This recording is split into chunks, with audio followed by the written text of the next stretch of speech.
The Celestials. They are basically Marvel's cosmic architects, giant armored space gods who cruise around the universe creating, judging, and sometimes destroying civilizations. They are not subtle at all. When they show up, they are massive, colorful, and usually tower over mountains and cities. What makes them so fascinating is that no one really knows what they look like under their armor or even what their true nature is. One of the wildest things about the Celestials is that they were the ones who messed with early humanity's DNA. That little experiment gave birth to the Eternals and the Deviants, while also planting the seeds for mutants to exist later on. So in a way, without the Celestials, there would be no X-Men, no Inhumans, and maybe not even a superhuman population at all. And they don't just watch civilization grow, but they actively set them up and then stick around to see if their projects work out. Like I mentioned, the Celestials also play judge, jury, and executioner. Every now and then they return to a planet to hold what's called the host, where they decide if that world is worth letting live or if it needs to be wiped out. Earth has been through this multiple times, and the heroes usually have to scramble to prove humanity deserves to stick around. And these trials add a lot of cosmic weight to Marvel's stories, because when a Celestial decides a planet's toast, it's not like you can punch them out of it. Even Thor looks like an ant compared to them. They've had some major storylines too. For instance, in the Eternals, they were central to the whole should humanity exist debate. Also, in Judgment Day in 2022, a dead Celestial was turned into a new god that judged every individual on Earth, forcing everyone from Captain America to average civilians to face their worth. Even in Avengers, the current headquarters is literally inside the body of a fallen Celestial, so they actively shape Marvel's biggest cosmic and earthbound stories. But still, after decades of comics, we still don't know what drives them or why they care so much about tinkering with life. Sometimes they feel like scientists running giant cosmic experiments, other times like gods demanding worship. And that balance makes the Celestials stand out as some of Marvel's most iconic beings.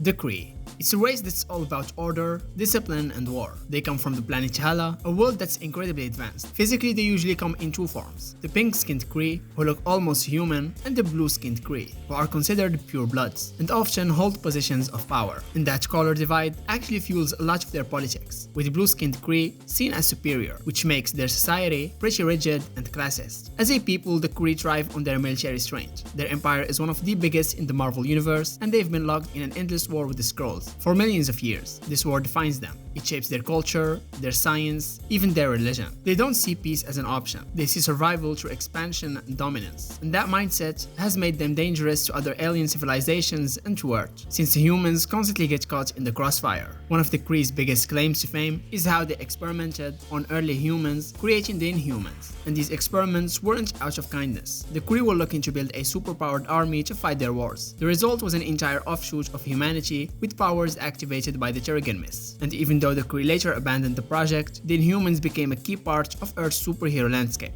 The Kree have given us some iconic characters too, like Captain Marvel was a Kree soldier who defected and became one of Earth's greatest heroes. His legacy passed down to Carol Danvers, who took up the mantle of Captain Marvel and became one of Marvel's most powerful figures. On the flip side, you've got figures like Ronan the Accuser, a Kree zealot who embodies their harsh justice system with a massive hammer and no patience for excuses. And at the end of the day, the Kree are all about control, empire, and survival. They generally see their expansionist ways as the only path forward for their people, but their obsession with war and hierarchy often makes them their own worst enemy. Whenever the Kree show up in Marvel stories, you know things are about to get messy, whether it's true political intrigue, all-out cosmic war, or some secret plan that involves Earth whether we like it or not.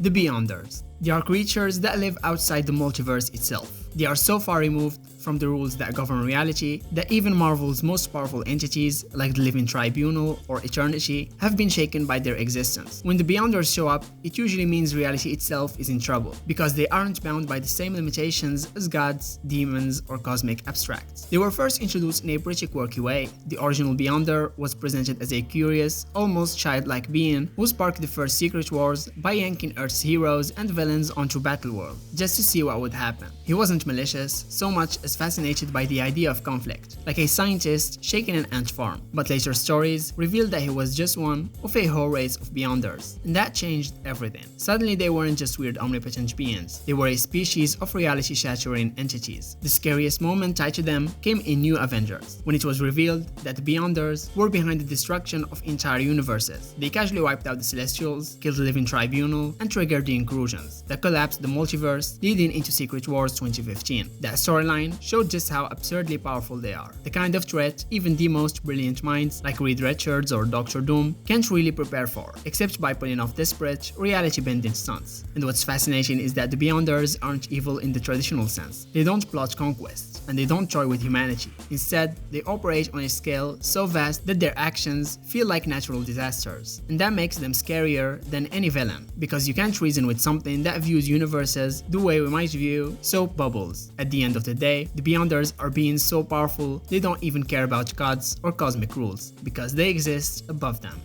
The Eternals. Like I said, they were created thousands of years ago, when the Celestials tinkered with early humanity's DNA. Out of that cosmic science project came two branches, the graceful near-immortal Eternals and their chaotic, mutated cousins, the Deviants. Unlike humans, the Eternals don't really age. They don't get sick, and they can manipulate cosmic energy to do everything from flight to energy blast, each one usually specializing in a certain power. Throughout history, humans have mistaken them for gods, heroes, and legends. Characters like Icarus might have inspired the myth of Icarus, Circe shows up in Greek tales, and others like Athena were worshipped as actual deities. This blurring of lines between superhero, god, and legend gives them a unique flavor in the Marvel universe. They are something in between aliens and humans, watching history unfold while quietly influencing it. And despite their power, the Eternals are far from united. They've spent as much time fighting each other as they have projecting Earth. Internal rivalries, philosophical disagreements, and even civil wars have fractured their ranks. Some Eternals see themselves as protectors of humanity, while others believe they are superior beings who should rule. And this tension makes their stories more about identity and purpose than just fighting bad guys. They are living through the burden of being too perfect while surrounded by flawed humanity. And the Eternals have been at the heart of some massive Marvel storylines. They often get dragged into conflicts with the Deviants, with the Celestials judging Earth's work in the background, and in more recent years, events like Judgment Day put them front and center, asking whether they even deserve to exist after centuries of hidden manipulations. And that kind of moral weight makes them more than just another group of superheroes in tights. At the core, the Eternals are about the tension between immortality and relevance. Like I've said, they have lived through wars, plagues, empires rising and falling, and yet they are often sidelined in humanity's big moments. They are powerful enough to rival gods, but constantly questioning what their role should be. And that mix of mythology, cosmic science, and philosophical drama gives them a very different vibe from groups like the Avengers or X-Men.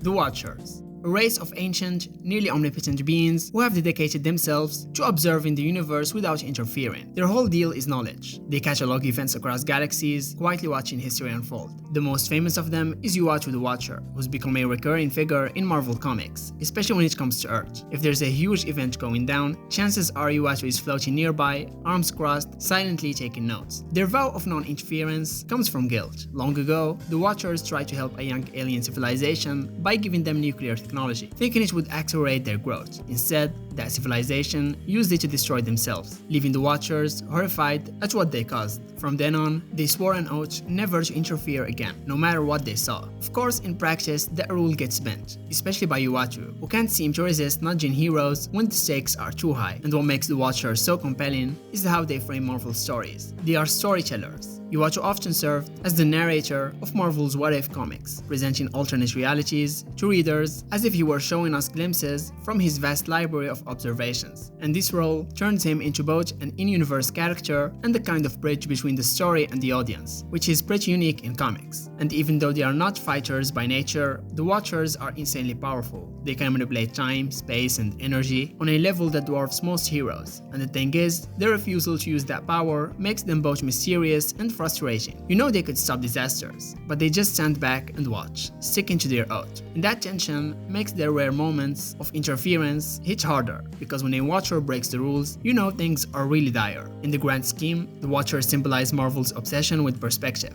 Every battle, every universe, and every choice is part of a much bigger story. And whether Uatu is narrating alternate realities or breaking his oath to warn the Fantastic Four, the Watchers add a sense of cosmic scale, like someone is always watching, even when the heroes think they are alone.